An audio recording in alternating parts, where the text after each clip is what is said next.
أما بعد فإن خير الحديث كتاب الله وخير الحدي حدي محمد صلى الله عليه وسلم وشر الأمور محدثاتها وكل محدثة بدعة وكل بدعة ضلالة وكل ضلالة في النار رب اشرح لي صدري ويسر لي أمري واحلل عقدة من لساني يفقهوا قولي اللهم انفعنا بما علمتنا وعلمنا ما ينفعنا وزدنا علما رب أوزعني أن أشكر نعمتك التي أنعمت علي وعلى والدي وأن أعمل صالحا ترضاه وأصلح لي في ذريتي إني تبت إليك وإني من المسلمين أعوذ بالله السميع العليم من الشيطان الرجيم بسم الله الرحمن الرحيم وما أصابكم من مصيبة فبما كسبت أيديكم ويعفو عن كثير وما أنتم بمعجزين في الأرض وما لكم من دون الله من ولي ولا نصير. حضرات محترم، اللہ پاک ہم سب پر رحم فرمائے.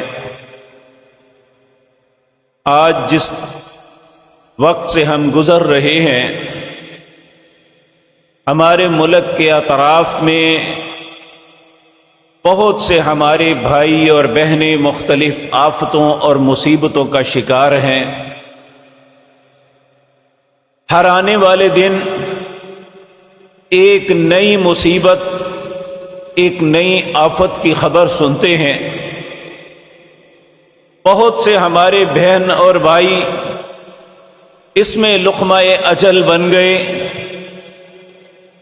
کسی کو پانی بہا کے لے گیا، کوئی مکانوں کی چھتوں تلے دب کے فوت ہو گئے، کسی کو کرنٹ لگا.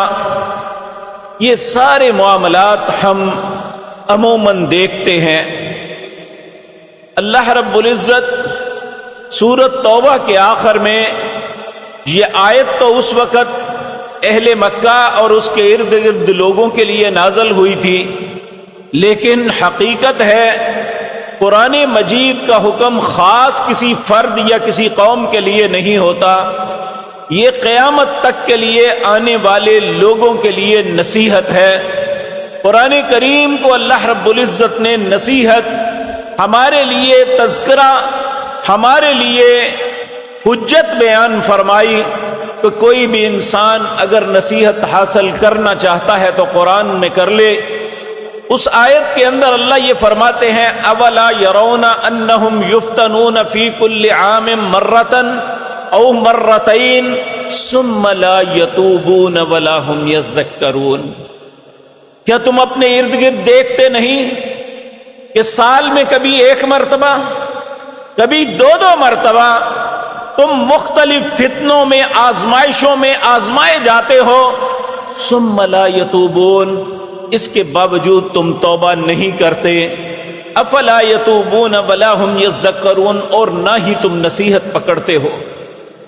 آج میں بھی اپنے آپ سے پوچھ لوں، آپ بھی اپنے من سے پوچھ لیجئے کہ ہم روزانہ، پہلے تو شاید دنوں کے بعد، مہینوں بعد ایسی خبریں ہمارے کانوں تک پہنچتی تھی، اب تو چند سیکنڈ بعد اگر خدا نخواستہ دنیا کے کسی بھی خطے میں کوئی معاملہ ہو جاتا ہے، وہ خوشی کا ہے یا آزمائش یا اللہ کے عذاب کا، فوراً صرف اس کی خبر ہی نہیں پہنچتی بلکہ وہاں کی تصاویر بھی ہمارے سامنے آ جاتی ہے.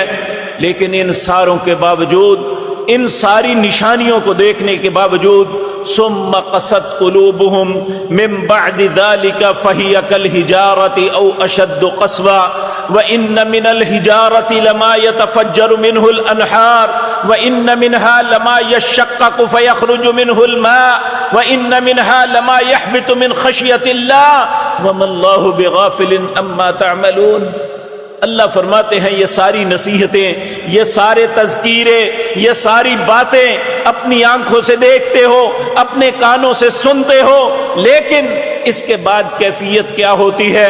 ثم قست قلوبکم، تمہارے دل اور سخت ہو جاتے ہیں، وہی کالحجارہ، پتھروں کی طرح سخت ہو جاتے ہیں۔ پھر کہا نہیں، پتھر بھی نہیں اتنا سخت۔ وَإِنَّ مِنَ الْحِجَارَةِ لَمَا يَتَفَجَّرُ مِنْهُ الْأَنْهَارُ، پتھر بھی کبھی پھٹتا ہے تو اس میں سے پانی کے چشمے نکل آتے ہیں۔ وَإِنَّ مِنْهَا لَمَا يَحْبِطُ مِنْ خَشْيَةِ اللَّهِ، کبھی یہ اللہ کے ڈر کی وجہ سے پھٹ کے ٹوٹ پڑتے ہیں، نیچے گر پڑتے ہیں۔ وَإِنَّ مِنْهَا لَمَا يَشَّقَّقُ فَيَخْرُجُ مِنْهُ الْمَاءُ وَإِنَّ مِنْهَا لَمَا يَهْبِطُ مِنْ خَشْيَةِ اللَّهِ وَمَا اللَّهُ بِغَافِلٍ عَمَّا تَعْمَلُونَ۔ لوگو جو تم کر رہے ہو اللہ تمہارے اعمال سے غافل نہیں ہے، اللہ ہمارے اعمال سے واقعی غافل نہیں ہے۔ تو میرے عزیز بھائیوں، آج ہم الزام ایک دوسرے کو دے رہے ہیں، جی وہاں فلاں کام ہوتا تھا اس لیے ان پہ عذاب آیا، وہاں یہ گناہ ہوتا تھا۔ کیا یہاں ساری نیکیاں ہوتی ہیں؟ اگر اللہ نے آج ہمیں ان آفتوں سے بچایا ہوا ہے تو کیا ہمارے معاشرے میں سب لوگ نمازی ہیں؟ کیا ہمارے معاشرے میں دھوکہ ختم ہو چکا ہے؟ کیا ہمارے معاشرے میں ملاوٹ اسے چھوڑ دیا گیا ہے؟ کیا ہمارے معاشرے نے اللہ سے ڈر کے دوسرے کے اوپر ظلم و ستم بند کر دیا ہے؟ نہیں میرے بھائیوں، یہ جو کچھ ہوتا ہے اللہ رب العزت فرماتے ہیں، سورۃ شورى ہے، اس کی آیت نمبر 30 اور 31 ہے، اللہ فرماتے ہیں وَمَا أَصَابَكُم مِّن مُّصِيبَةٍ فَبِمَا كَسَبَتْ أَيْدِيهِمْ وَيَعْفُو عَن كَثِيرٍ۔ 5 باتیں اس آیت میں فرمائی۔ پہلے، سب سے پہلی بات جو میرے اور آپ کو سمجھنے کے لیے ضروری ہے کہ اللہ فرماتے ہیں تم پہ جو بھی مصیبت آتی ہے، تم کسی بھی تکلیف میں دھر لیے جاتے ہو، وَمَا أَصَابَ مِن مُّصِيبَةٍ فَبِمَا كَسَبَتْ أَيْدِيهِمْ، یہ تمہارے اپنے ہاتھوں کا کیا درا ہے، جو کرتے ہو اس کا بدلہ ہے۔ فرمایا وَيَعْفُو عَن كَثِيرٍ، میں ساری غلطیوں کو نہیں پکڑتا، بہت سی باتوں کو نظر انداز کر دیتا ہوں، بہت سی غلطیوں کو معاف کر دیتا ہوں۔ وَمَا أَنتُم بِمُعْجِزِينَ فِي الْأَرْضِ، اگر تم باز نہیں آتے تو اللہ فرماتے ہیں وَمَا أَنتُم بِمُعْجِزِينَ فِي الْأَرْضِ، زمین میں تم مجھے عاجز نہیں کر سکتے۔ اگر یہ سمجھو کہ اللہ کی قوت اور قدرت ختم ہو گئی ہے، اللہ ہمیں کچھ نہیں کہہ سکتا، وَمَا أَنتُم بِمُعْجِزِينَ فِي الْأَرْضِ، تم اللہ کو زمین میں عاجز نہیں کر سکتے۔ وَمَا لَكُم مِّن دُونِ اللَّهِ مِن وَلِيٍّ وَلَا نَصِيرٍ، اور یہ بات 5ویں یاد رکھو، اللہ کے علاوہ نہ تمہارا ان حالات میں کوئی دوست بن سکتا ہے، نہ کوئی مددگار بن سکتا ہے۔ اگر ہم ان حالات کو سمجھیں اور واقعتاً اللہ کی ناراضگی کو محسوس کریں تو ہم اس کے تدارک کی کوشش کرنی چاہیے۔ اسی طرح میرے عزیز بھائیوں، اللہ رب العزت نے ایک حدیث قدسی ہے، ایک ہوتا ہے قرآن کی آیت، یہ تلاوت کی جاتی ہے۔ حدیث قدسی اس حدیث کو کہتے ہیں جس کو فرمانے والی تو اللہ کی ذات ہوتی ہے، لیکن وہ قرآن میں نہیں، رسول اللہ کے ذریعے ہم تک پہنچتی ہے۔ اللہ رب العزت اپنے بندوں کو مخاطب ہو کے کہتے ہیں یا عبادی، اے میرے بندو، انما ہی اعمالکم، تم جو بھی عمل کرتے ہو نا، اچھا ہے یا برا، کیونکہ ہم دن سے لے کر رات تک، رات سے لے کر دن تک کچھ نہ کچھ عمل کرتے ہیں۔ بعض خوش نصیب ہیں جن کے مقدر میں اچھے اعمال ہیں، اللہ ہمیں بھی ان لوگوں میں شامل فرما لے کہ وہ اچھے عمل کرتے ہیں، اور کچھ ایسے بد نصیب ہیں جن کے مقدر میں اچھائی نہیں ہوتی، وہ ہر قدم اٹھاتے ہیں تو برائی کی طرف اٹھاتے ہیں۔ اللہ رب العزت فرماتے ہیں یا عبادی، میرے بندو یہ بات یاد رکھو، انما ہی اعمالکم، یہ جو تمہارے اعمال ہیں، احصیھا لکم، میں ان سب کو سنبھال کے رکھ کے شمار کر کے اپنے پاس جمع کر رہا. ثم اوفیکم ایہا، یاد رکھو اچھا کرو یا برا میں اس کا بدلہ ضرور دوں گا. اللہ رب العزت ہماری خطاؤں سے درگزر فرمائے. اللہ ہماری برائیوں پہ ناراض ہو کہ ہم پہ بدلہ نہ دے. اللہ اس سے پہلے ہمیں توبہ کی توفیق بخش دے. اللہ رب العزت فرماتے ہیں فمن وجد خیرن، اگر کسی شخص کو اللہ بھلائی کی توفیق دے دیتا ہے کہ وہ نماز پڑھتا ہے، جھوٹ سے بچتا ہے، کسی کے ساتھ دھوکہ نہیں کرتا، کسی پہ ظلم و ستم نہیں کرتا، اپنے مال میں ملاوٹ نہیں کرتا، حقدار کا حق نہیں مارتا، یہ اگر اس کی زندگی میں معاشرتی اعتبار سے یا عبادات کے اعتبار سے بھلائیاں اور نیکیاں ہیں تو فلیحمد اللہ، پھر اللہ کی تعریف کرے جس نے اسے نیکی کی توفیق بخشی ہے. اور اگر ومن وجد غیر ذلک، اگر اس کے علاوہ اپنی زندگی میں اپنے بد کرداری دیکھتا ہے تو پھر اللہ رب العزت کو برا نہ کہے.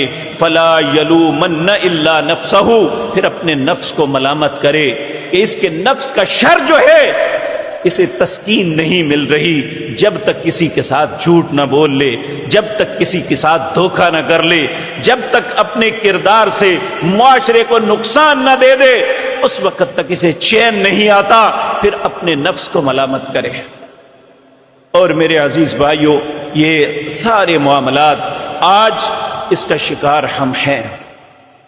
ہم مانیں یا نہ مانیں، الزام نہیں ہے، یہ اللہ رب العزت نے قرآن کریم کے اندر قاعدہ قانون بتایا ہے. اسی طرح اللہ رب العزت سورۃ روم اس کی آیت نمبر 41 میں فرماتے ہیں ظہر الفساد فی البر والبحر. یہ خشکیوں میں جتنے طوفان آتے ہیں اور سمندروں دریاؤں میں جتنی طغیانیاں آتی ہیں، ظہر الفساد فی البر والبحر، یہ کیوں آتی ہیں؟ اللہ فرماتے ہیں بما کسبت ایدی الناس، لیکن لوگوں کے ہاتھوں کا کیا درا ہے، اور میں ان کی سزا کیوں دیتا ہوں؟ لیذیقہم بعد الذی عملوا، میں انہیں یہ مزہ چکھانا چاہتا ہوں کہ جو تم کرتے ہو اس کا انجام یہ ہو سکتا ہے لعلہم یرجعون، تاکہ یہ واپس پلٹ آئیں، اپنے کردار کو درست کر لیں. اسی طرح اللہ رب العزت نے سورۃ سجدہ کے اندر بھی یہ بات فرمائی. اللہ فرماتے ہیں وَلَنُذِيقَنَّهُم مِّنَ الْعَذَابِ الْأَدْنَىٰ دُونَ الْعَذَابِ الْأَكْبَرِ لَعَلَّهُمْ يَرْجِعُونَ. یہ دنیا میں جو چھوٹی چھوٹی تکلیفیں لوگوں پہ آ رہی ہیں، جن مصیبتوں میں مبتلا ہو رہے ہیں، یہ قیامت کے مقابلے میں بہت کم ہیں. میں ان مصیبتوں میں اس لیے مبتلا کرتا ہوں وَلَنُذِيقَنَّهُم مِّنَ الْعَذَابِ الْأَدْنَىٰ دُونَ الْعَذَابِ الْأَكْبَرِ، اس بڑے عذاب سے بچانا چاہتا ہوں کہ یہ ان چیزوں کو دیکھ کے لعلہم یرجعون، تاکہ واپس پلٹ آئے. میرے پیارے بھائیوں اور عزیز بہنوں، یہ ہمارے لیے نصیحت ہے. آج بنیر میں جو کچھ ہوا، پاجوڑ میں جو کچھ ہوا، وہ تو بیچارے اس مصیبت میں مبتلا ہیں، لیکن نصیحت میرے اور آپ کے لیے ہے کہ آج جو مصیبت ان پہ آئی ہے، اگر ہم نے اپنے کردار کو نہ بدلا تو ہمیں توقع رکھنی چاہیے. تو اگر ہم نے اپنے آپ کو بدل لیا تو یہ ہمارے دنیا اور آخرت کی بقا اور خیر کے لیے یہ بہتر ہوگا.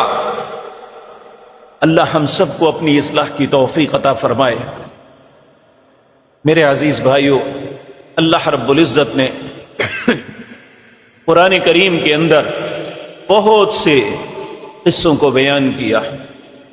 حضرت نوح علیہ السلام سے لے کر سیدنا عیسیٰ علیہ السلام تک پہلے جتنے انبیاء اپنی قوم کے اندر آئے، انہوں نے قوم کی اصلاح کی کوشش کی، لیکن جب قوم نے اصلاح کو قبول نہ کیا، سیدنا نوح علیہ السلام تھوڑی سی مدت نہیں ہوتی 950 سال اپنی قوم کو نصیحت کرتے رہے.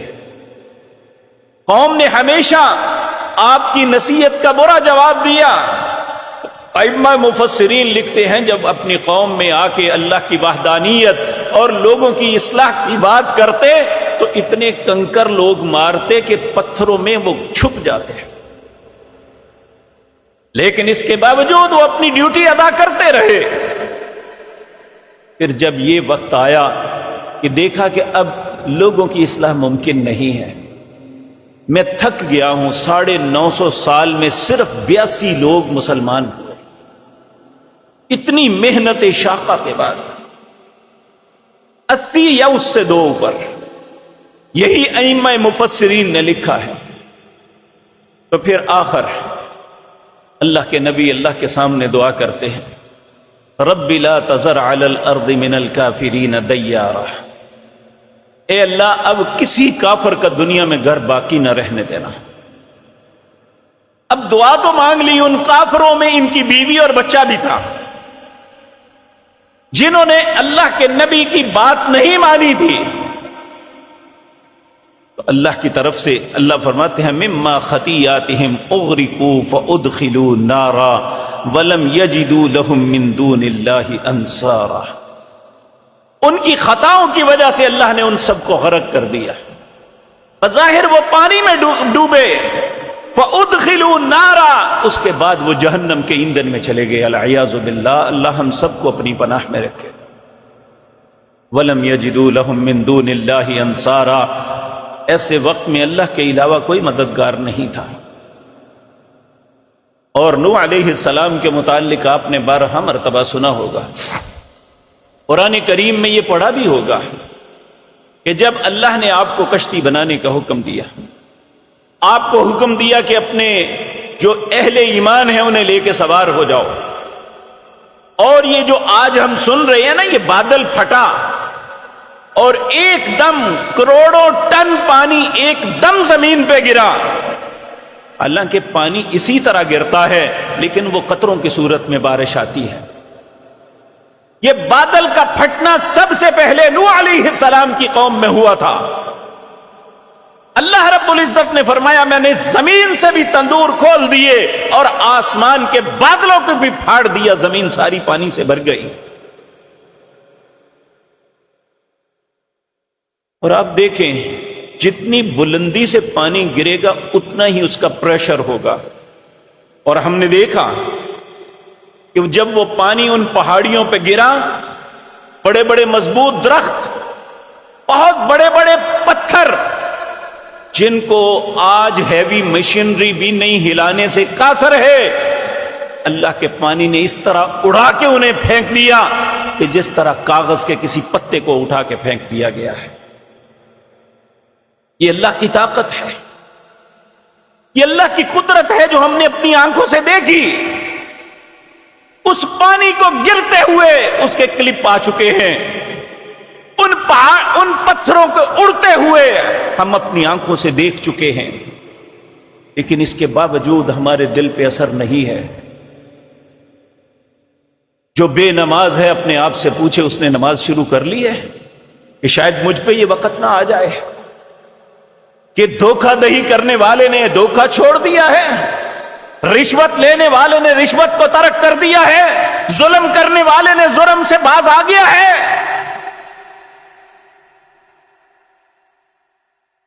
یہ ساری صورتحال اگر دیکھ کے بھی ہمیں اللہ کا ڈر نہیں آتا تو پھر اپنے دل کا علاج کرنا چاہیے، رونا چاہیے اللہ کے سامنے جس کے حضور ہمارا دل پتھر سے زیادہ سخت ہو چکا ہے.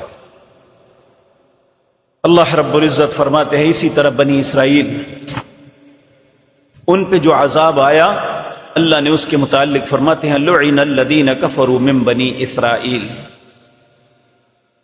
اللہ نے لعنت ڈالی بنی اسرائیل پہ.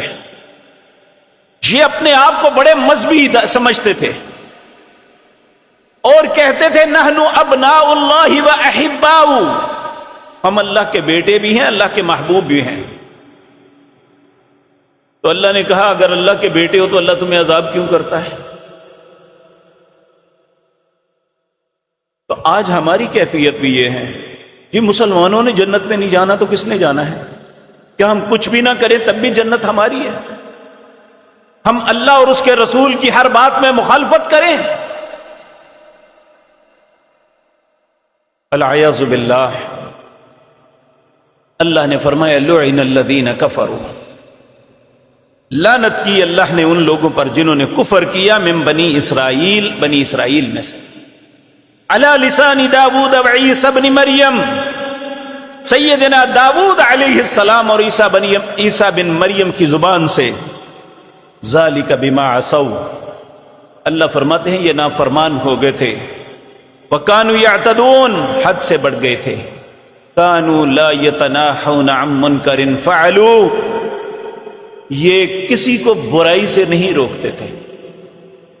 آج ہم بھی اپنے معاشرے میں دیکھ لیں، اگر کوئی شخص کسی برے آدمی کو اس کی برائی پہ باز کرتا ہے تو 10 بندے کھڑے ہو کے کہتے ہیں بھائی تمہیں کیا، وہ کرتا ہے تو کرنے دو۔ یعنی برے بندے کے لیے اگر کوئی شخص اصلاح کی کوشش کرتا ہے تو ہم اس کے خلاف کھڑے ہو جاتے ہیں، بھائی چھوڑو تمہیں کیا ہے، جو کرتا ہے کرنے دو۔ یہی کیفیت بنی اسرائیل کی تھی، اسی وجہ سے ان پہ یہ لعنت ہوئی۔ اور اگر خدا نہ کوئی شخص کسی کو نیکی کی دعوت دیتا ہے تو اس کے جواب میں پتہ کیا کہتے ہیں؟ یہ خدائی فوجدار ہے، اللہ نے سارے زمانے کا ٹھیکہ تجھے دیا ہوا ہے۔ ہاں، ہم امت محمد الرسول اللہ ہیں صلی اللہ علیہ وسلم، اللہ نے ہمیں اپنی ذات کے لیے پیدا نہیں کیا۔ ہمیں قرآن کریم میں واضح طور پہ یہ کہا کنتم خیر امت، تم ساری امتوں سے بہترین امت ہو، لیکن یہ کبھی نہ بولنا اخرجت للناس، تم اپنی ذات کے لیے نہیں، تمہیں لوگوں کے لیے پیدا کیا ہے۔ صرف اپنی ذات کو نہ دیکھنا کہ میں نے اپنے آپ کی ٹھیک کر لیا تو بس، تمہیں لوگوں کے لیے نکالا گیا ہے۔ تأمرون بالمعروف وتنہون عن المنکر، تمہیں ضرور نیکی کا حکم کرنا ہوگا اور برائی سے روکنا ہوگا۔ اور پیارے نبی جناب محمد الرسول اللہ نے قسم اٹھا کے یہ بات کہی تھی، والذی نفسی بیدی، اس ذات کی قسم ہے جس کے قبضے میں میری جان ہے، لتأمرن بالمعروف، تمہیں ضرور نیکی کا حکم کرنا ہوگا، وَلَتَنْهَوْنَ عَنِ الْمُنْكَرِ، تمہیں ضرور برائی سے روکنا ہوگا۔ اے امت اسلام، اگر تم نے یہ کام چھوڑ دیا تو پھر اللہ تم پہ عذاب مسلط کر دے گا، تم دعائیں مانگو گے اللہ تمہاری دعا کو قبول نہیں کرے گا۔ سیدنا حسن رضی اللہ تعالی عنہ آپ فرماتے ہیں، حضرت حسن جب نبی مکرم صلی اللہ علیہ وسلم اس دنیا سے تشریف لے گئے، ان کی عمر 7 سال تھی۔ ان سے 5 یا 7 احادیث ہی مروی ہیں جو رسول اللہ نے انہیں سکھائی تھی۔ ان میں سب سے معروف حدیث دعائے قنوت کی ہے جو ہم وتر میں پڑھتے ہیں، اللہم اہدنی فیمن ہدیت وعافنی فیمن عافیت، یہ رسول اللہ نے سیدنا حسن کو سکھائی تھی۔ اور ان 7 احادیث میں ایک یہ ہے، کہا حسن میری امت اس وقت تک خیر پہ رہے گی جب تک اچھے لوگ برے لوگوں کو ڈسکرج کرتے رہیں گے۔ جب اچھے لوگ برے لوگوں کی حوصلہ شکنی کرنی چھوڑ دیں گے تو پھر اللہ اس امت سے خیر کو اٹھا لے گا۔ آج سوال کیجئے، آپ بہت اچھے ہیں، آپ ماشاءاللہ نمازی ہیں، آپ روزے دار ہیں، آپ اللہ کے راستے میں خرچ کرنے والے ہیں، کیا ہم چاہے وہ ہمارا جاننے والا یا نہ جاننے والا کبھی جاتے ہوئے کسی کو کہا ہے؟ 10 سال کے بچے دکانوں پہ کھڑے ہو کے گٹکے اور سگریٹ پیتے ہیں، کبھی کسی نے کہا ہے بیٹے تیری عمر کیا ہے اور تو کر کیا رہا ہے؟ کبھی ہمارے دل میں خلق پیدا ہوئی ہے یہ بھی میرے بیٹے کی طرح ایک بیٹا ہے، یہ ایک غلط روش پہ چل رہا ہے، بلکہ اس معاشرے کے بہت سے کمینے اور غلیظ لوگ اپنے مال کو کمانے کے لیے نشہ بیچ کے لوگوں کو اس رستے پہ لگاتے ہیں اور سمجھتے ہیں میں نے سیل بڑی کی ہے۔ اللہ اکبر۔ ام سلمہ رضی اللہ تعالی عنہا مومنوں کی ماؤں میں ایک ماں، رسول اللہ سے روایت کرتی ہیں اذا ظہرت المعاصی فی امتی عمہم اللہ بعذاب من عندی۔ جب میری امت، رسول اللہ صلی اللہ علیہ وسلم نے فرمایا جب میری امت کے اندر گناہوں کی بہتات ہو جائے گی، نیکی کرنے والے کم ہو جائیں گے، برائی کرنے والے بڑھ جائیں گے، تو عمہم اللہ بعذاب من عندی، اللہ چاروں طرف سے تمہیں عذابوں سے گھیر لے گا۔ تو ایک شخص سادگی سے اٹھا، کہنے لگا اما فیہم یومئذ اناس صالحون، اے اللہ کے پیارے حبیب اس وقت نیک لوگ نہیں ہوں گے؟ آپ نے فرمایا ہوں گے۔ کہا کہ پھر وہ بھی اس عذاب میں گریں گے، کیا وہ بھی انہیں بھی مصیبت پہنچے گی؟ رسول اللہ صلی اللہ علیہ وسلم نے فرمایا یصیبہم ما اصاب الناس، جن تکلیفوں میں، جن عذابوں میں، جن مصیبتوں میں وہ بدکار بد کردار لوگ مبتلا ہوں گے، اچھے لوگوں کو بھی وہی سزا ملے گی، لیکن دونوں کا انجام مختلف ہوگا۔ ثم یسیرون الی مغفرۃ من اللہ ورضوان، جو اچھے لوگ ہیں وہ اس مصیبت میں اگر وفات پا جاتے ہیں تو وہ اللہ کی معافی، اس کی مغفرت اور اس کی رضامندی کی طرف چلے جائیں گے، اور جو برے ہیں وہ اللہ کے عذابوں میں دھکیل دیے جائیں گے۔ العیاذ باللہ۔ اے اللہ ہم سب کو اچھا بنا دے۔ یقین جانیے کہ ہمیں اس بات کی اشد ضرورت ہے کہ ہم اللہ سے اپنے لیے خیر کی دعا مانگا کریں۔ رسول اللہ صلی اللہ علیہ وسلم آپ جب بھی کسی سے گفتگو کرنے کا آغاز فرماتے پہلے اللہ کی حمد و ثنا بیان کرتے، الحمدللہ الحمدللہ نحمدہ ونستعینہ ونستغفرہ، تمام تعریفیں اللہ کے لیے ہیں، الحمدللہ تمام تعریفیں اللہ کے لیے ہیں، نحمدہ میں اس کی حمد بیان کرتا ہوں، ونستعینہ میں اس سے مدد طلب کرتا ہوں، ونستغفرہ میں اس سے استغفار کرتا ہوں، اپنی خطاؤں کی معافی مانگتا ہوں، ونعوذ باللہ من شرور انفسنا ومن سیئات اعمالنا، میں اپنے نفس کے شر سے اللہ تیری پناہ طلب کرتا ہوں، وسیئات اعمالنا اور برے اعمال سے اللہ تیری پناہ طلب کرتا ہوں۔ یہ کون کہہ رہے ہیں؟ اس کائنات کے سب سے نیک، متقی، پرہیزگار، اللہ کے مقرب بندے جناب محمد الرسول اللہ، جبکہ ہمارے دامن تے گناہوں سے آلودہ ہے، ہمارا دل تو سیاہ ہو چکا، ہمیں تو زیادہ رو کے اللہ سے التجا کرنی چاہیے۔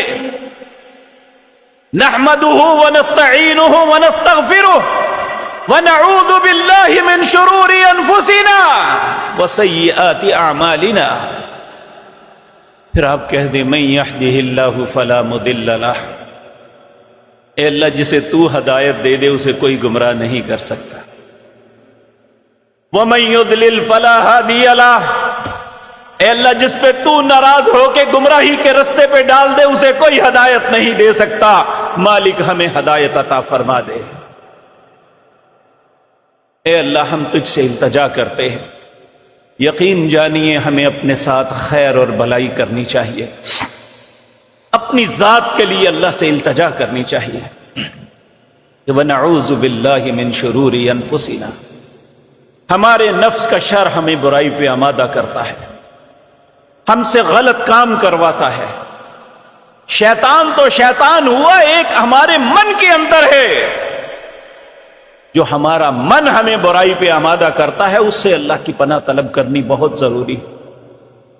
اور رسول اللہ کی سنت اور طریقہ یہ ہے، وَنَعُوذُ بِاللَّهِ مِن شُرُورِ أَنفُسِنَا وَسَيِّئَاتِ أَعْمَالِنَا، برے اعمال سے۔ اسی طرح میرے عزیز بھائیو، آپ پورا قرآن کا مطالعہ کر کے دیکھ لیں، اللہ نے کہیں پہ بھی اپنے نبی صلی اللہ علیہ وسلم کو نام لے کے مخاطب نہیں فرمایا۔ جہاں بھی مخاطب کرنا مقصود ہوا، کہا یا ایھا المزمل، یا ایھا المدثر، یا ایھا النبی، اس طرح پیار سے ان کے صفاتی نام سے نام لے کے کبھی نہیں کہا یا محمد۔ لیکن جب یہ بات کہی تو جبریل کو بھیجا نبی مکرم کی ذات مطہرہ کے پاس، اور کہا جا کے کہنا یا محمد صلی اللہ علیہ وسلم، اے محمد صلی اللہ علیہ وسلم، بین الاذانین، دو اذانوں کے درمیان، اذان اور اقامت کے درمیان جو وقت ہے، یہ قبولیت کی گھڑی ہے۔ اس وقت دو چیزوں کا مجھ سے سوال کیا کرو۔ کس چیز کا؟ اللہم انی اسألک فعل الخیرات، اے اللہ تجھ سے اچھے کاموں کے کرنے کا سوال کرتا ہوں کہ میں اچھے کام کر سکوں۔ اور دوسرا سوال وترک المنکرات، برے کاموں کو چھوڑنے کا سوال کرتا ہوں۔ بچنا نہیں کہا، برے کاموں کو چھوڑنے کا، کیونکہ ہم سے غلطیاں ہو جاتی ہیں۔ اے مالک تم سے دو چیزوں کا سوال کرتا ہوں۔ اللہ نے خود فرمایا مجھ سے سوال کرو۔ کس کو کہا؟ جناب محمد الرسول اللہ کو۔ حقیقت بات تو یہ ہے کہ نبی مکرم صلی اللہ علیہ وسلم کے نفس میں شرم نہیں تھا، یہ حقیقتاً مجھے اور آپ کو ہے۔ حکم یہ دیا جا رہا ہے، مخاطب رسول اللہ ہے، لیکن اسوہ حسنہ ہمارے لیے رسول اللہ کی ذات ہے، اس لیے انہیں مخاطب کر کے دراصل مجھے اور آپ کو نصیحت کی جا رہی ہے کہ ہم اذان اور اقامت کے دوران اللہ سے یہ دعا مانگے، اللہم انی اسألک فعل الخیرات وترک المنکرات۔ اور پھر رسول اللہ اگلی دعا یہ مانگتے وحب المساکین، اے اللہ یہ جو مسکین غریب لوگ ہیں نا، ان سے مجھے محبت دے۔ اللہ اکبر۔ تو میرے عزیز بھائیوں، ہم دوبارہ اپنی بات پہ آتے ہیں۔ اللہ رب العزت فرماتے ہیں فَكُلًّا أَخَذْنَا بِذَنبِهِ، ہم نے ہر اس قوم کو جسے کسی عذاب میں مبتلا کیا ان کے گناہوں کے سبب کیا۔ یہ سورۃ عنکبوت ہے، اس کی آیت نمبر 40 ہے۔ فَكُلًّا أَخَذْنَا بِذَنبِهِ، ہم نے جس جس کو پکڑا عذاب میں اس کے گناہ کے سبب پکڑا تھا۔ فَمِنْهُمْ مَنْ أَرْسَلْنَا عَلَيْهِ حَاسِبًا، بعض قوموں پہ ہم نے ہوا بھیجی اور اس ہوا کے اندر پتھر تھے۔ وَمِنْهُمْ مَنْ أَخَذَتْهُ الصَّيْحَةُ، کسی قوم کو ہلاک کیا چیخ بیج کے، وہ اتنی سخت تھی کہ سینے پھٹ گئے۔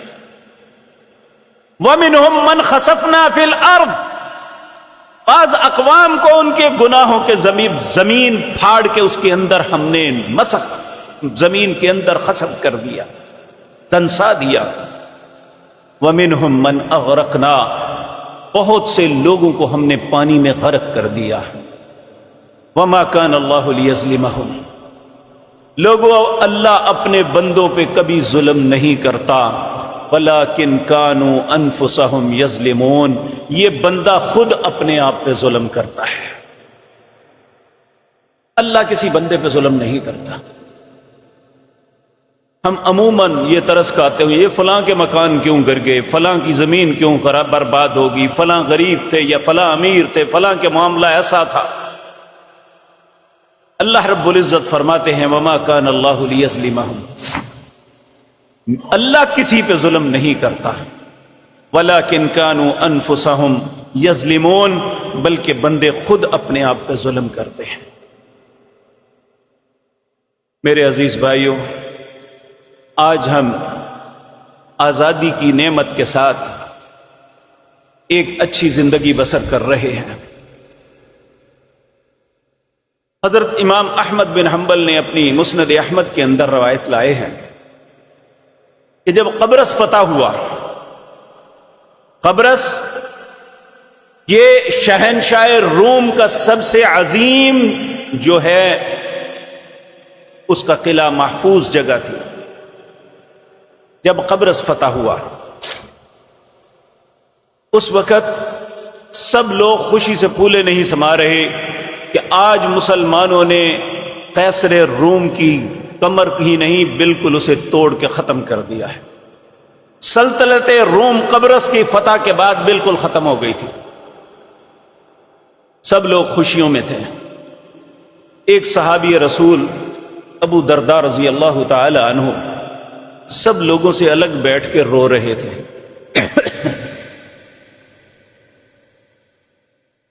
تو امام احمد بن حنبل رضی اللہ تعالی عنہ کہتے ہیں، جبیر بن نفیر یہ اپنے باپ سے روایت کرتے ہیں کہ میرے باپ نے مجھے یہ بات بتائی کہ میں ابو درداء کے پاس گیا، انہیں کہا ابو درداء آج تو خوشی کا مقام ہے، اللہ نے مسلمانوں کو ایک فتح عظیم عطا کی ہے اور آپ رو رہے ہیں۔ حضرت ابو درداء رضی اللہ تعالی عنہ کہنے لگے، میرے بھائی میرے پاس بیٹھو، میں تمہیں بتاتا ہوں کیوں رو رہا ہوں۔ کہنے لگے کیا ان کی ایک عظیم مملکت نہیں تھی؟ ان کا ایک بادشاہ نہیں تھا؟ یہ اپنی مملکت میں ایک آزاد حیثیت میں نہیں رہ رہے تھے؟ آج ان کا سب کچھ مٹ گیا، کیوں؟ ان کے گناہوں کے سبب۔ اور یاد رکھو، اگر ہم نے بھی اپنے رستے کو ترک کر دیا تو ہمارے ساتھ بھی یہ سلوک ہو سکتا ہے، اس لیے رو رہا ہوں، اللہ نہ کرے کہ میری قوم کے ساتھ یہ معاملہ ہو۔ تو میرے عزیز بھائیو، بعض اوقات ہمارے بہت سے بھائی ہماری باتوں کا برا منا جاتے ہیں۔ واللہ میں کوئی اپنی پاکیزگی کا اظہار نہیں کر رہا، ہم سب اس حمام میں ننگے ہیں، ہم سب غلطیاں کر رہے ہیں۔ تو جب ہم ایک دوسرے کی اصلاح نہیں کریں گے تو آسمان سے فرشتے نہیں اتریں گے۔ آپ نے میری اصلاح کرنی ہے، میں نے آپ کی کرنی ہے۔ یہ امت، اللہ رب العزت نے اس امت پہ فریضہ عائد کیا ہوا ہے، اس لیے ناراض ہونے کی ضرورت نہیں ہے۔ واللہ یہ ڈانٹ نہیں ہے، یہ منت ہے کہ ہم اس وقت سے پہلے اللہ سے توبہ کر لیں، اپنے رستے کو درست کر لیں، اپنے رویوں کو ٹھیک کر لیں، تاکہ ہم ایسی باتوں سے بچ جائیں جن باتوں میں ہمارے وہ بھائی مبتلا ہوئے ہیں۔ میرے بھائیوں، اللہ رب العزت ہزاروں کروڑوں درود و سلام بھیجے پیارے نبی جناب محمد الرسول اللہ کی ذات مطہرہ پر۔ زندگی کا کون سا معاملہ ہے جس میں ہماری رہنمائی آپ نے نہ فرمائی ہو؟ آپ نے فرمایا جب کسی مصیبت زدہ کو دیکھو کہ وہ کسی مصیبت میں پھنسا ہوا ہے، یا اللہ کے غضب یا ناراضگی کا شکار ہے، یا کسی کو جان کا تلف ہو چکا ہے، یا کسی بیماری یا اذیت میں ہے، اپاہج ہو چکا ہے، جب اسے دیکھو تو کہو الحمدللہ الذی عافانی مما ابتلاک بہ وفضلنی علی کثیر ممن خلق تفضیلا۔ تمام تعریفیں اس اللہ کے لیے ہیں، عافانی جس نے مجھے عافیت دی، مما ابتلاک بہ جن مصیبتوں میں تجھے مبتلا کیا اللہ نے اس سے مجھے بچا کے رکھا ہے۔ الحمدللہ الذی عافانی مما ابتلاک بہ وفضلنی علی کثیر ممن خلق تفضیلا۔ اور اپنی مخلوق میں سے بہت سے لوگوں پہ مجھے فضیلت اور فوقیت عطا فرمائی. کیا فائدہ ہوگا اس کا؟ نبی کریم صلی اللہ علیہ وسلم نے فرمایا، جب کوئی تندرست، جب کوئی آسانی اور آسائش میں کسی مصیبت زدہ کو دیکھتا ہے اور اللہ کی تعریف کر کے اس کا شکر ادا کرتا ہے کہ جس نے اسے اس تکلیف سے بچایا ہے، تو اللہ ہمیشہ کے لیے اسے اس تکلیف سے محفوظ کر دیتا ہے. اب میں آپ سے یہ عرض کرتا ہوں، اپنے آپ سے بھی سوال کرتا ہوں، ہم روزانہ اپنا موبائل کھول کے فیس بک پہ ان کے کلپ دیکھتے ہیں، کیا کبھی دعا پڑھی ہے یہ؟ الحمدللہ الذی عافانی مما ابتلاک بہ وفضلنی علی کثیر ممن خلق تفضیلا. ذرا پوچھے تو صحیح. اگر نہیں پڑھی تو اپنے دل کو ملامت کیجئے کہ اللہ کے نبی تو سکھا کے چلے گئے، لیکن میں اللہ کے نبی کی یہ بات سیکھ بھی نہیں سکا. میرے پاس بیچلر کے لیے تو وقت تھا، ماسٹر ڈگری میرے پاس ہے، میں نے فلاں سبجیکٹ میں پی ایچ ڈی کی ہوئی ہے، میں فلاں منصب پہ فائز ہوں. کیا یہ جو منصب میرے رب نے مجھے مسلم کی حیثیت سے دیا ہے، اس منصب کا بھی کبھی احترام کیا ہے؟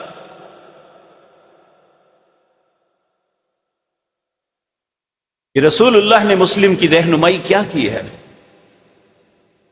کیا اس رہنمائی کو قبول کر کے اپنی زندگی میں اپلائی کیا ہے کبھی؟ پھر ہم روتے کیوں ہیں؟ یہ مصیبتیں ٹل ہی نہیں رہی. ہم نے ٹلنے کا رستہ ہی نہیں دیا. کاش، حقیقت بات یہ ہے، اگر ایک آدمی صرف وہ جو اذکار جو صبح اور شام رسول اللہ پڑھا کرتے تھے، جن کی تلقین فرمائی کہ صبح اور شام اللہ سے ان کلمات کے ساتھ التجا کیا کرو، اللہ ہر شرط تمہاری حفاظت فرما دے گا. کتنے مسلمان ہیں جو صبح شام کے اذکار اپنی زندگی کا معمول بنایا ہوا ہے؟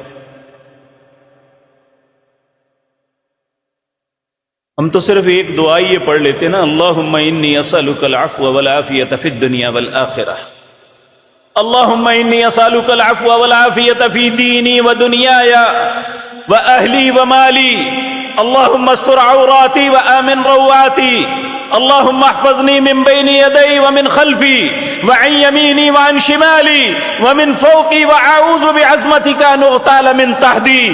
میں پورے وثوق سے کہتا ہوں اللہ ہر مصیبت سے اسے بچا لیتے.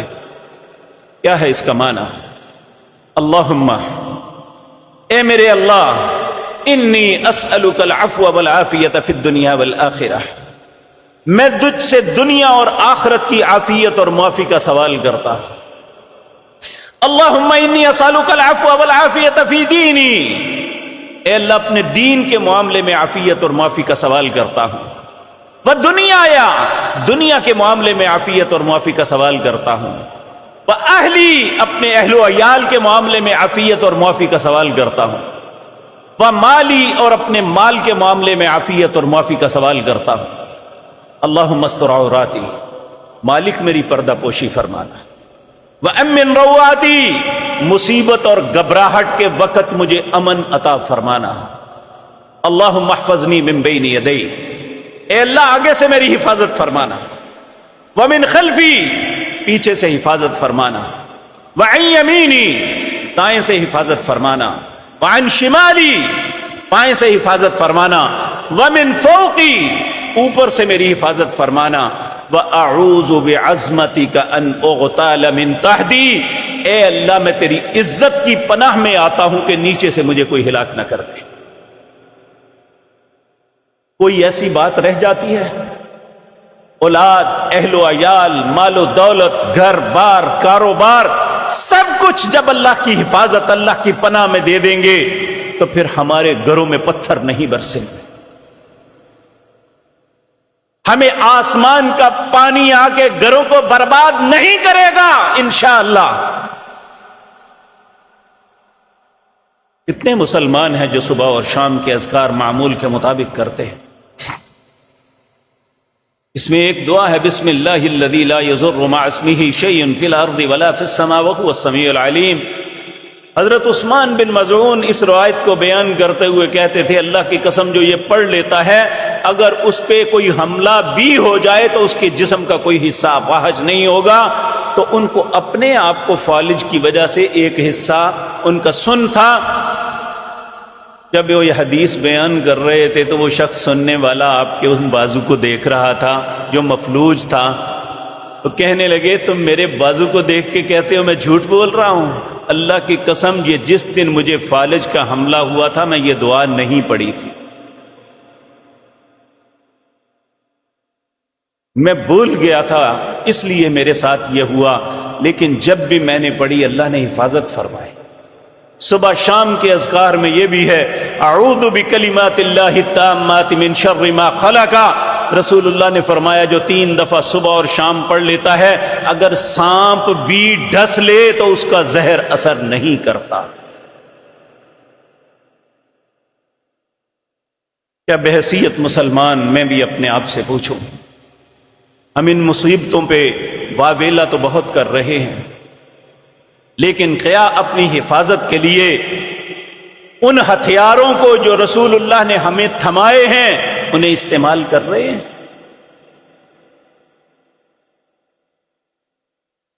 میرے عزیز بھائیوں، باتیں تو بہت ہیں اس معاملے میں، لیکن مختصر میں عرض کر رہا ہوں، جب بارش برستی ہے ذرا اپنے آپ سے سوال کریں رسول اللہ نے ہماری کیا رہنمائی فرمائی ہے؟ جب بادل آتا نا، سید عائشہ طیبہ طاہرہ کہتی ہیں رسول اللہ گھبرا کے باہر نکلتے، کبھی اندر کبھی باہر، رنگ اڑ جاتا۔ کہا بادل آ رہے ہیں آپ گھبرا کیوں رہے ہیں؟ کہا ہم سے پہلے ایک قوم تھی وہ بھی خوشی سے اچھل کے باہر نکلی، لیکن ان بادلوں کے اندر پتھر اور آگ تھی جو ان پہ برسی اور سب کو ہلاک کر دیا۔ اس لیے جب بادل آتے تو رسول اللہ یہ دعا مانگا کرتے تھے، اللہم لا تقتلنا بغضبک ولا تہلکنا بعذابک وعافنا قبل ذلک۔ اے اللہ اپنے غضب سے مجھے قتل نہ کر دینا، اپنے عذابوں سے ہلاک نہ کر دینا، اس سے پہلے پہلے مجھے معاف کر دینا۔ اور جب آپ نے فرمایا بارش کے قطرے اترتے ہیں اس وقت اللہ سے دعا مانگو، اللہم سیبا نافعا، اے اللہ اس بارش کو میرے لیے نفع مند بنا دے، کیونکہ ہم دیکھتے ہیں جب یہ بارش حد سے زیادہ بڑھتی ہے تو یہ کھیتیوں کھلیانوں کو سب چیزوں کو تباہ کر دیتی ہے۔ تو جب بارش شروع ہوتی ہے تو ہمیں حکم ہے، کتنے مسلمان ہیں جو بارش کے آغاز پہ یہ نکل کے دعا مانگتے ہیں، اللہم سیبا نافعا، اے اللہ اس بارش کو ہمارے لیے نفع مند بنا دینا۔ جب ہمیں احساس ہی نہیں، ہمیں سوچ ہی ختم ہو گئی ہے اس معاملے میں، رسول اللہ صلی اللہ علیہ وسلم نے ہماری کیا رہنمائی فرمائی؟ ہم سے تو وہ نو مسلم اچھے، ہماری یہاں پہ ایک سیشن جج تھے فیاض حمید قریشی، انہوں نے یہ واقعہ سنایا، کہتے ہیں ایک یورپ کا ایک شخص تھا جو مسلمان ہوا تو آیا، میری ڈیوٹی لگی کہ میں اپنے گھر میں رکھوں جب تک یہ پاکستان میں رہے گا، مہمان ہے آپ کا۔ کہتے ہیں ایک دن مجھے کہنے لگا میں نے بال کٹوانے ہیں، میں نے کہا ٹھیک ہے یہ باہر نکلے تو وہ سڑک پہ حجام کی دکان ہے، آپ اس پہ بال کٹوا لیں۔ کہتے ہیں میں بڑی دیر انتظار کیا، وہ واپس نہ آیا، مجھے تشویش ہوئی کہ آخر مسئلہ کیا ہے۔ کہتے ہیں میں باہر نکلا، ڈھونڈتے ڈھونڈتے ایک حجام کی دکان کے دروازے پہ ایک اس نے پاؤں تھڑے پہ رکھا ہوا ایک زمین پہ اور ہاتھ میں ایک کتاب پکڑی ہوئی اور اسے پڑھ رہا ہے۔ میں نے قریب جا کے کہا کیا پریشانی ہے آپ کو؟ کیا آپ بال کٹوانے کے لیے آئے ہیں؟ کتنی مدت ہو گئی ہے آپ واپس نہیں پلٹے؟ کہنے لگا یہ حدیث کی کتاب ہے، میں دیکھ رہا ہوں کہ رسول اللہ نے بال کیسے کٹوائے تھے، میں ویسے کٹوا۔ ایک نو مسلم کی سوچ۔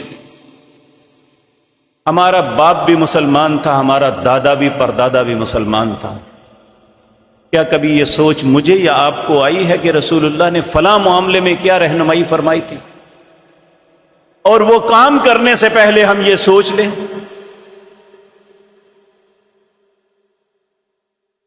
کہ جب کہ آپ دیکھیں گے کہ یہ بازار گلیاں ہر طرف بھر جائیں گی، رسول اللہ کی محبت کے دعوے کیے جائیں گے، لیکن پوری زندگی کے ایک لمحے کے لیے بھی رسول اللہ کی طریقہ اور سنت نظر نہیں آئے گی۔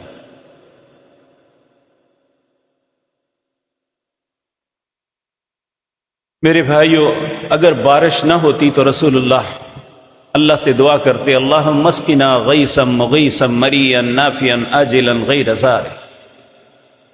اگر بارش زیادہ ہو جاتی تو اللہ سے دعا کرتے اللہم حوا علینا ولا علینا، اے اللہ اسے وہاں لے جا جہاں اس کی ضرورت ہے، اور اللہ آپ کی التجا کو قبول فرماتے۔ اور میرے بھائیو، یہ بات مجھے اور آپ کو بھی یاد رکھ لینی چاہیے، مصیبت ہو یا آسانی، اگر ہم اپنی حاجتوں کے لیے اللہ کے سامنے دست بدعا ہوتے ہیں تو ہمیں ان معاملے میں بھی اللہ سے دعا مانگنی چاہیے۔ ہم صرف مال کے حصول کے لیے، اولاد کے حصول کے لیے تو دعائیں مانگتے ہیں، روتے ہیں، التجائیں کرتے ہیں، لیکن اپنی اصلاح کے لیے، من حیث القوم سب کی اصلاح کے لیے ہمیں فکر نہیں ہے۔ اللہ یہ فکر میرے اور آپ کے اندر پیدا فرما دے، اور اللہ ہمیں اپنی اصلاح کی توفیق عطا فرمائے۔ اقول قولی ھذا واستغفر اللہ۔